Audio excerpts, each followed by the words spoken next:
Game Sack is now on Blu-ray.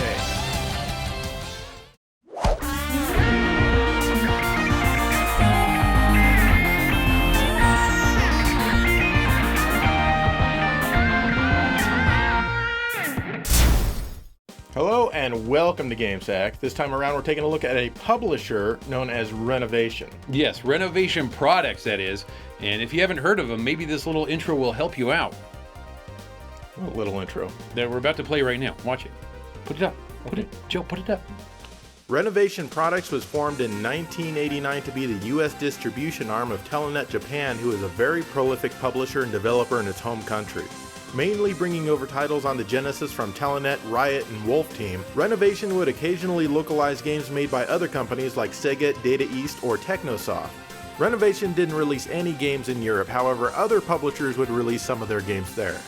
In 1993, Sega acquired Renovation and they disappeared forever. Hideaki Irie, who was president of Renovation, would eventually become president and COO of Sega of America in 2003. Renovation's life as a publisher was short-lived, but they released a lot of interesting titles. Alright, there you go. Short but sweet.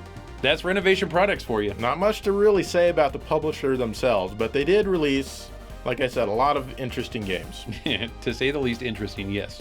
So let's just take a look at all of their games.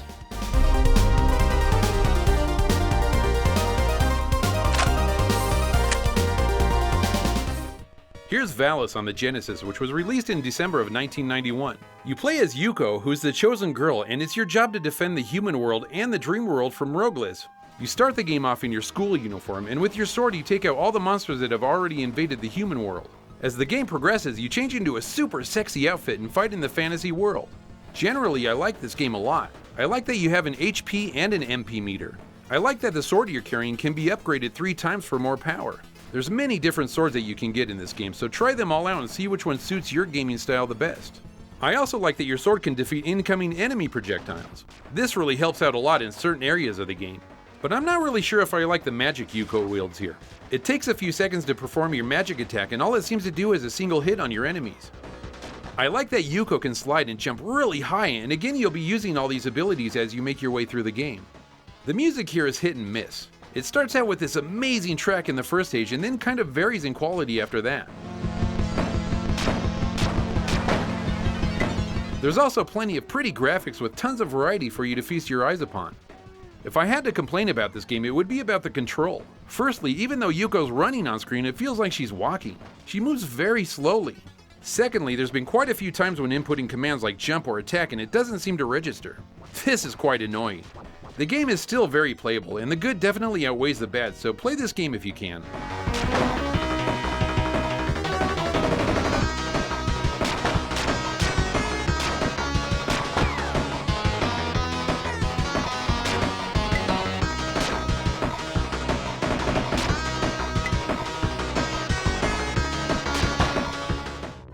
Valis 3 came out in April 1991 on the Genesis, which is a full 8 months before the first game. This one was actually programmed before the first game, at least on this console. After defeating Roguelists, Yuko is once again called to Dreamland to fight the ever-horrible Glames. Many things have changed in this installment of the series, and some are good and others are not so good. The game is still a solid action platformer. Yuko still moves as slow as ever, but after a few levels you get used to it and really won't even notice it. This time around you use the Valis sword alone and can't get any other weapons. I'm not a fan of how the sword works in this game. You see at the top of the screen your sword has a meter. Every time you swing your sword, the meter completely drains and then will fill up again. When it's full, your sword's good for one strong attack. If it's empty, you can still attack, but your attack is weak. There's a few things that you can collect that will help you. You can collect icons that will lengthen the sword at the top of the screen, and this will give it more power. You can also collect an icon which will refill your sword more quickly. Even with these, I'm still not a fan. As you get further into the game, you unlock new playable characters. Yuko has a twin sister, Valna, she just met, who lives in Dreamland.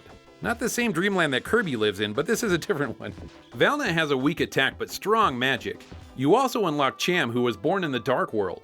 She has a whip for a weapon that's pretty cool, but she's kind of weak in the magic department.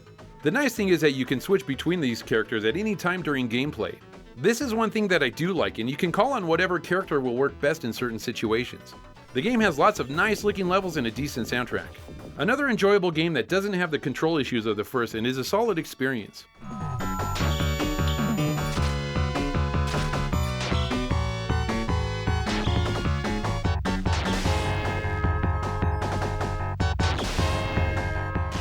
This is Cid of Valis on the Genesis. There was a huge communication error somewhere along the lines, and somehow this game got called Cid of Valis. In actuality, it should have been SD Valis or Valis SD. That's what this one's called in Japan. I mean, it's only obvious as all the characters are super deformed, so how they got this messed up is beyond me. The game is actually a port or remake of Valis 2 as it shares the same storyline and similar gameplay. As far as graphics go, I'm not a huge fan of the super deformed characters, and I would have actually preferred it if they never messed around with them and gave us the original game. How is it that her ice cream cone is the sword of Valis? Along with the characters, all the backgrounds have a cute look to them as well. I'm okay with it, but would have preferred a more serious visual style. In this title, Yuko is much harder to control. Firstly, she moves really fast compared to the previous games. She can be really slippery, especially when she jumps. Getting the hang of landing her jumps takes a bit of practice, and I never really felt confident that I'm gonna land any of them. Yuko has a double jump in this game, which you think would be great, but again, it can be really hard to control. After beating bosses, you get new abilities for your sword, and you get new outfits to change into. You access all this by hitting the start button. The new sword abilities are great, and it's easy to switch between them while you're playing. Another cool thing about this game is the ability to shoot upwards. This was a nice inclusion, and I used it quite a bit. The outfits, besides letting you play dress-up, actually affect your stats. My favorite was the Chinese cocktail dress, but it just wasn't giving me the offensive powers that I wanted, so I went with the Valis suit. Even with the control issues, this game isn't too difficult. Bosses have pretty simple patterns to figure out, and I did find myself enjoying this game just slightly. If you must play this game, then go ahead, but if you want to play the finest Valis game on the Genesis, I think Valis 3 would be your best choice.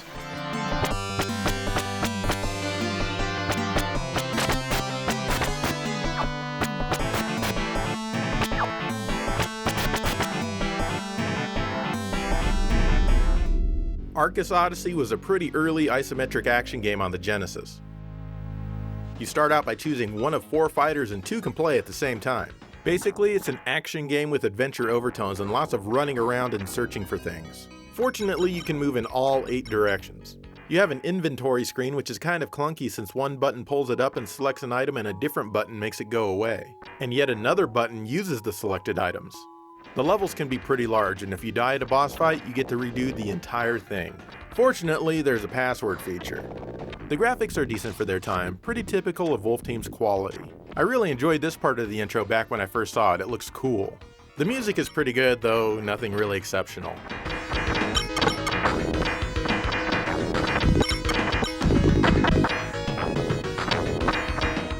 There's also a Super Nintendo version that Renovation was readying for a US release, but eventually they decided to cancel it. It looks identical to the Genesis version for all intents and purposes, maybe a bit brighter. They did add a zoom in on the map and also that really super cool transitional effect that everyone loves, except me. The intro leaves out that cool warping effect of the floor as it goes down, and it looks like it was rushed. The sound quality is about the same, even though it sounds different on the Super Nintendo sound hardware. It's not the greatest of games on either system, but there are plenty worse games out there.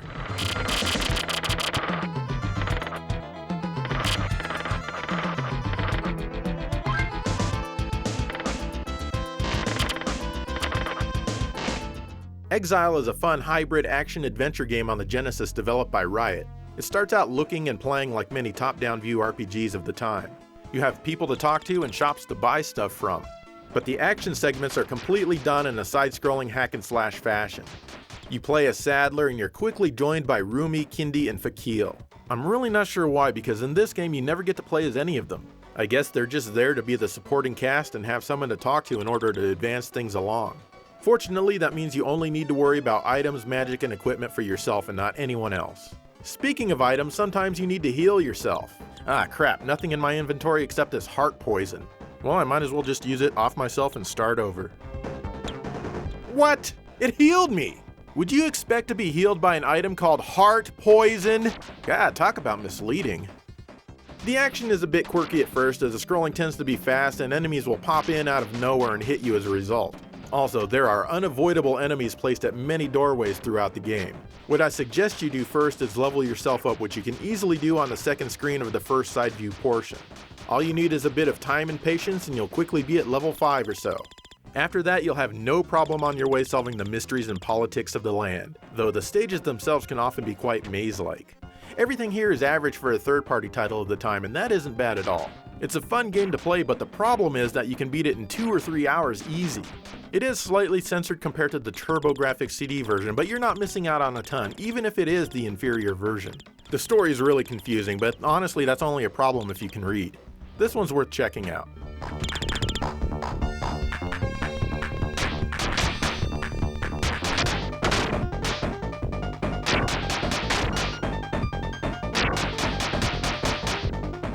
Whiprush 2222 AD, The Invasion of the Vegetarians is a cute little shooter developed by Vic Tokai. Now don't get me wrong, this certainly isn't a cute 'em up, but your ship is just cute. This is a horizontal shooter that's pretty basic yet still enjoyable. The vegetarians are really pissed off at you and now you need to stop them.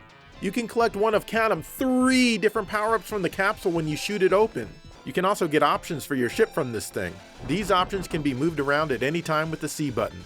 If you hold the button down, they also bounce back and forth, and this can be entertaining, but only for a few hours. If you get hit while you're powered up, you go back to your basic shot, but still keep your options. One more hit and you die forever until you respawn, which is right away. You can also adjust your speed to many different levels using the A button to move the meter up and down.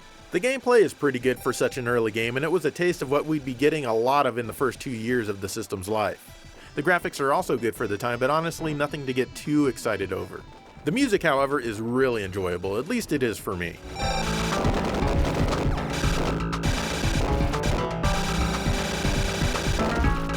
It definitely sounds like an early game, but I'm totally okay with that. It was done by the same composer as Pat Riley Basketball, so you know it's going to be good because Pat Riley insists on nothing but the best. The game's price is starting to rise up there between $30 and $40 for a complete US copy at the time of this review.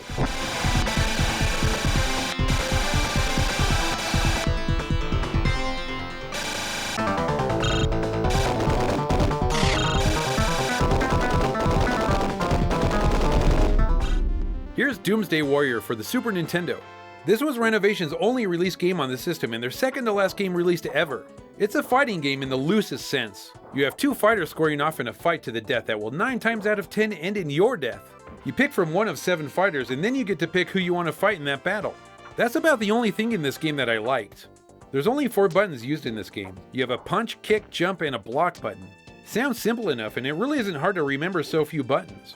The fighting is slow-paced and controlling your character is sluggish. There's only a few special moves each character has and they're really nothing impressive. The opponent's AI is pretty cheap and seems to know exactly what you're trying to do to them. They attack you before you can get to them, and when you're blocking they seem to get in and throw you almost every time. After you do win a match, you get 1 bonus point to upgrade a certain attribute to your fighter. I always went for defense in hopes that I'd actually take less damage. After playing this game for a while, I concluded that I don't ever want to play it again. There's absolutely nothing special here. Nothing that grabs you and makes you want to play more. The graphics aren't anything special, and the music is just so-so. If I were you, I would steer clear of this little urine puddle.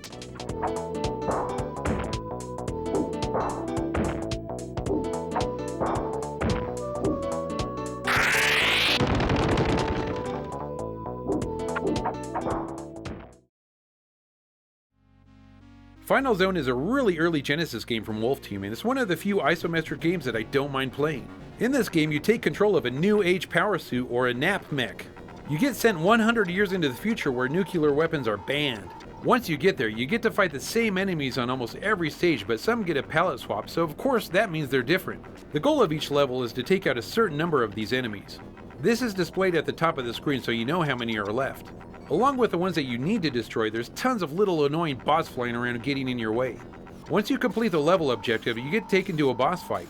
These typically aren't too tough, and it's mainly because your nap suit can carry up to 14 different weapons at once. You can only use 2 at a time, but switching them out is very simple via a weapons menu. A couple things to note about the weapons is that when you start taking damage, your life drains and you have fewer weapons to choose from. It's kind of weird having your weapons tied to your life bar, but it usually isn't a problem. Secondly, when you fire a weapon, like this laser, it moves with your nap suit. You can fire off to the side of an enemy and then move in front of it and the laser will follow. This is strange, but it really helps against certain bosses. At first, the levels seem pretty big as you search to destroy all the enemies, but in actuality, they just keep looping in whichever direction you're going. There's no map screen for you to see where everything is, so just keep wandering around until you come across your enemies or until they come to you. The game is fairly short, and it usually takes less than 5 minutes or so to beat a level. This is great if you want to have a fun experience but don't have a lot of time. All in all, this is a fun title, and it even has a better than average soundtrack. Give this one a shot, you might like it.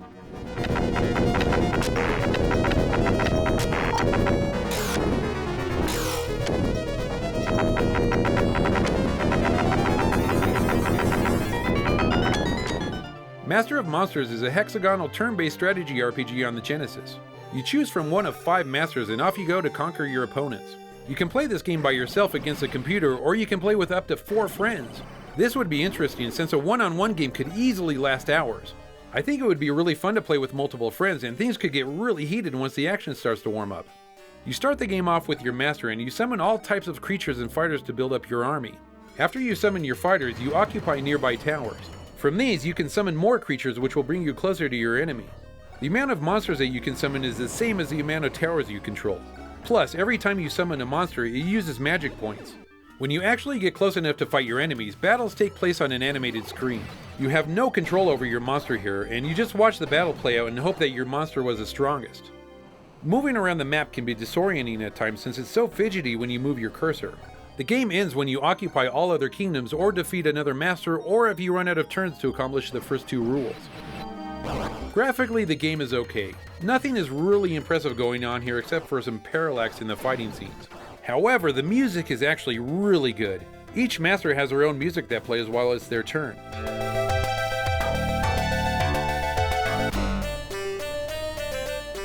It ranges from evil themes to happy heroic melodies. This is one game that I'd recommend over and over again, as it's one that I really like. If you have lots of time on your hands, you can't go wrong with this title.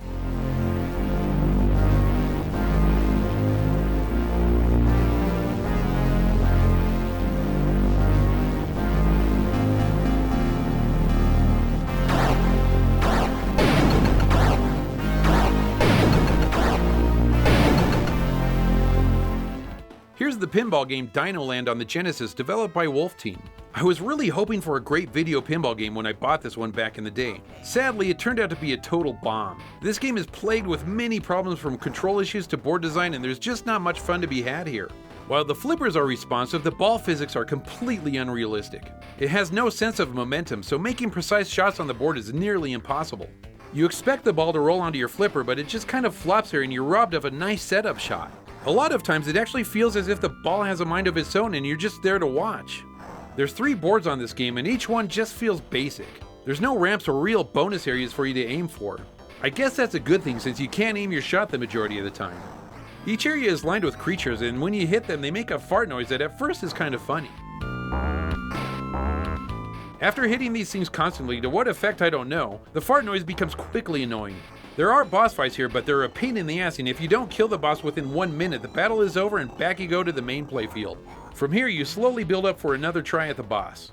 And to top it all off, you have a very unmemorable soundtrack to play the game with. If I were you, I'd steer clear of this game as it needs a total renovation. Get it? Alright, I promise not to use that lousy joke again. But the game really does suck.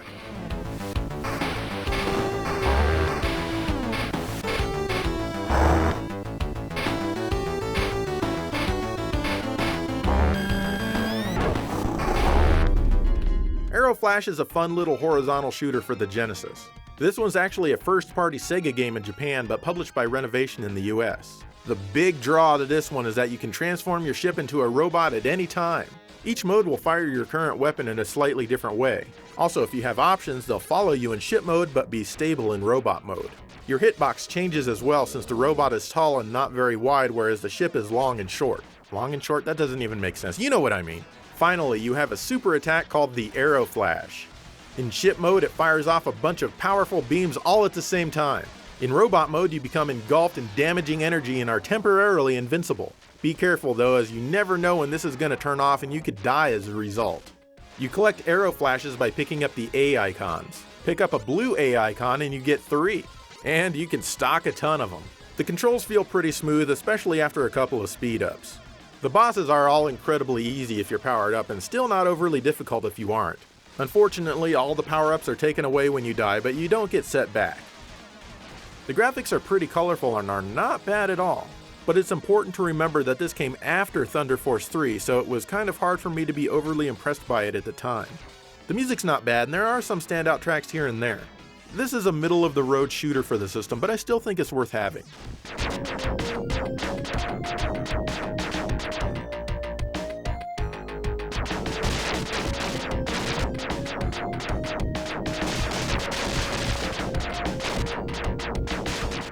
This is Gain Ground on the Genesis.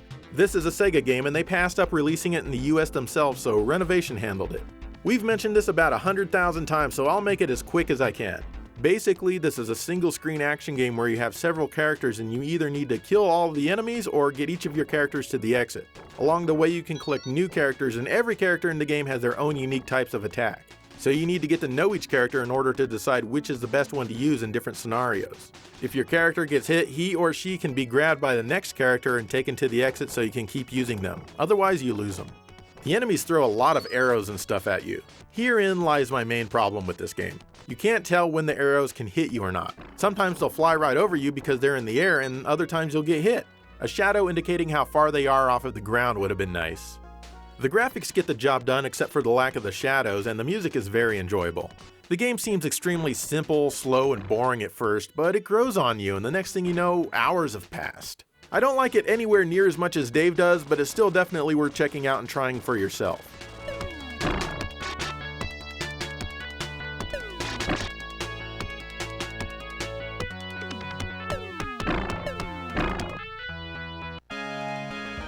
Ah yes, Granada on the Genesis from Wolf Team. At least I've always called it Granada, not Grenada. Anyway, this one is an overhead tank blaster. Basically, you're a tank free roaming around a map looking for objectives to destroy before you fight the boss. Those things are marked in red on your map down in the lower right corner. The controls are really simple. B fires your gun in the direction you're facing. Holding A locks your direction so you can strafe around and whatnot. And the C button fires your Mega Blast, of which you have an unlimited supply. This is awesome because it knocks your tank back and it makes it feel pretty damn powerful. This, combined with the explosions, really give the game's action an intense feel. Damn, I sound like a write-up on the back of the box or something. After you get all of the primary objectives out of the way, you find the boss, fight it, and then defeat it. You'll be able to collect odd power-ups to help you out along the way. There's just something about the way this game feels that makes it extremely enjoyable, especially for the first few levels. The graphics are pretty good and typical of Wolf Team's work on the Genesis. Wolf Team's always been more about how the graphics move versus how detailed and clean they look. Stage 4 looks pretty damn ugly, in fact. The music by Motoi Sakuraba is awesome as he tends to be, and I've got to say that Granada here is one of his standout compositions.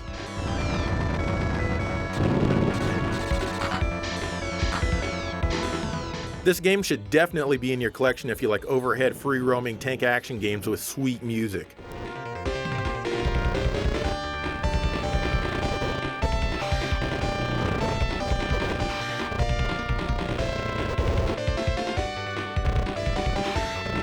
Ah yes, I love Granada, don't you? Well, you should, because it has amazing voices like this. Paul Bunyan. Did she just say Paul Bunyan? Paul Bunyan. I think she did. I also think she needs to get her throat checked. Anyway, there are more Renovation games than we thought, so we had to divide this up into 2 episodes. And part 2 will be coming at you next week.